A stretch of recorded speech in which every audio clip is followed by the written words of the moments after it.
We took a vacation, and something was already waiting. Chapter 1, The Last Normal Day. If I could go back, I wouldn't try to fix anything. I wouldn't warn them, and I wouldn't attempt to explain what we experienced.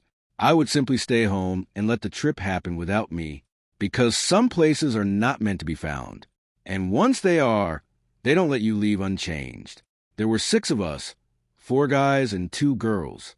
We had been friends long enough to trust one another, but not long enough to truly understand what fear would turn us into. Ethan was the planner, calm, methodical, always in control of every situation. Marcus was a skeptic, the kind of person who dismissed anything that couldn't be explained logically.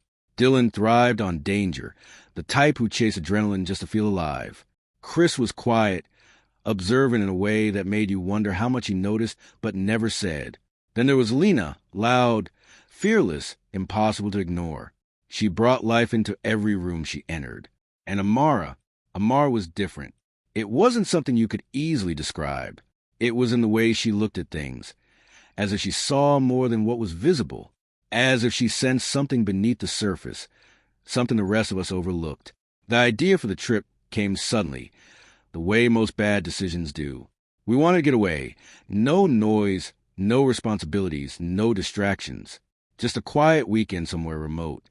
Ethan found the house. It was deep in the mountains, far from anything that resembled civilization. It was cheap, available immediately, and completely isolated. Too isolated. There were no reviews, no interior photos. Just a single image of the house taken from a distance. It stood alone, surrounded by dense trees that seemed unnaturally still. The sky behind it looked wrong, darker than it should have been, like the light had faded too early. We ignored that detail.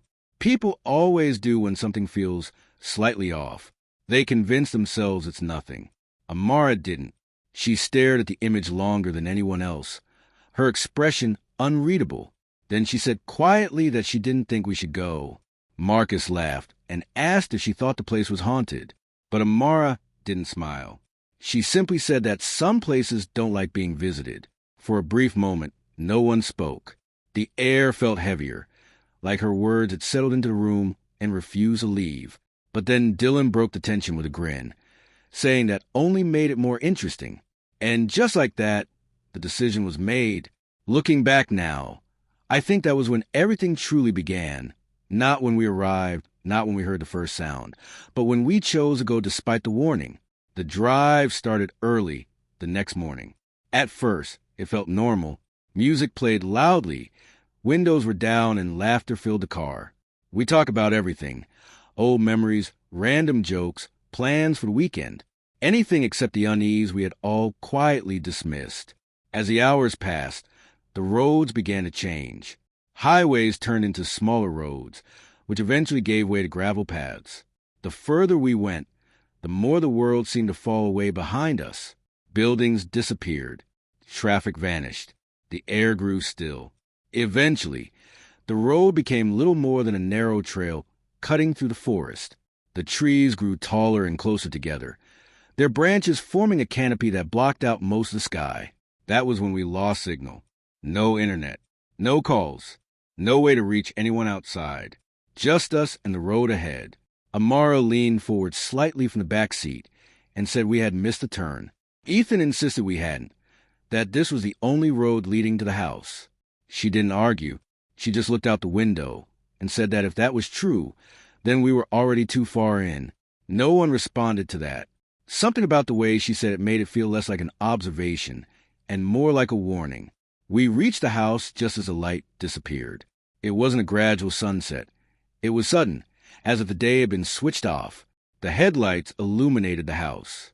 It stood tall but slightly leaning, like it had been standing there for far too long. The windows were dark, not reflecting anything, just empty, and the front door was slightly open. Marcus questioned whether someone else had arrived before us. Ethan checked his phone out of habit, even though there was no signal, and confirmed that the house was ours for the weekend. Dylan joked that maybe it was welcoming us. No one laughed, because standing there, staring at that open door, it didn't feel like we were arriving somewhere new. It felt like we were being allowed in. The moment we stepped inside, something shifted. The air felt heavier, not in a physical sense, but in a way that made every breath slightly more difficult. The house was clean, unnaturally so. There was no dust, no signs of decay, but also no signs that anyone had ever lived there. No photos, no personal belongings, nothing that made the place feel human. It felt staged, like an imitation of a home rather than a real one. We tried to ignore it. We unpacked our things, played music, and talked loudly to fill the silence. But no matter how much noise we made, the house never felt alive. It remained still, watching, listening, and sometimes if you stood completely still, you could hear something faint, something slow, moving somewhere deeper within the house. Amara noticed it before anyone else. She sat quietly, staring at the staircase long after everyone else had stopped paying attention. Then she said that it knew how many we were. Marcus dismissed it immediately, but she didn't respond.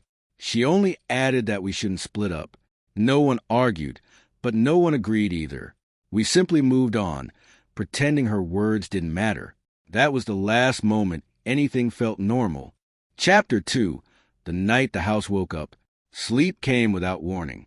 One moment we were talking, and the next everything had fallen silent. It wasn't a peaceful silence. It felt heavy, like the house itself was holding its breath. Then came the sound, a slow, deliberate footstep from upstairs. It was too clear to ignore. I opened my eyes immediately, and I could tell I wasn't the only one awake. Chris whispered first, asking if anyone else had heard it. Marcus sat up, confirming that he had.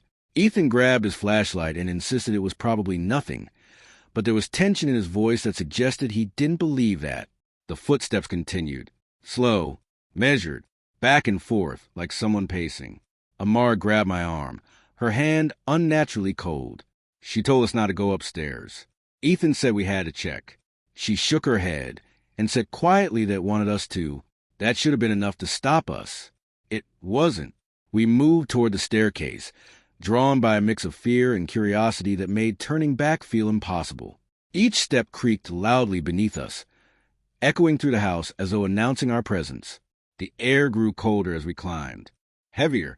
By the time we reached the top, the hallway stretched out before us, longer and darker than it should have been. Every door along the hallway was open, except one. At the very end, closed. The footsteps stopped.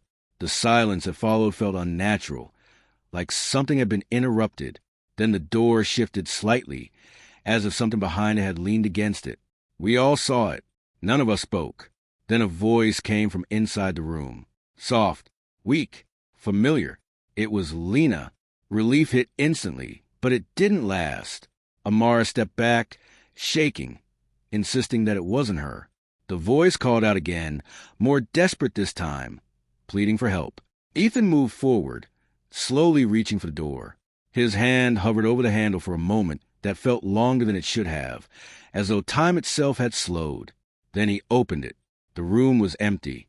There was no Lena, no movement, nothing but darkness. Chris called her name, but there was no answer. Then something brushed past me, fast and cold, like someone moving by in a hurry. But when I turned, there was no one there. A soft click echoed behind us. We turned to see that the hallway door had closed. Then came the knocking.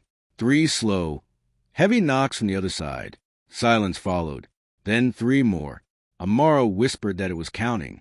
Marcus tried to deny it, but his voice lacked conviction, because we all felt it. The house wasn't empty. It never had been, and whatever was inside had been aware of us from the moment we arrived. Now, it wasn't just watching anymore. It was waiting. Another knock came, louder this time, closer, right behind the door, waiting for one of us to answer.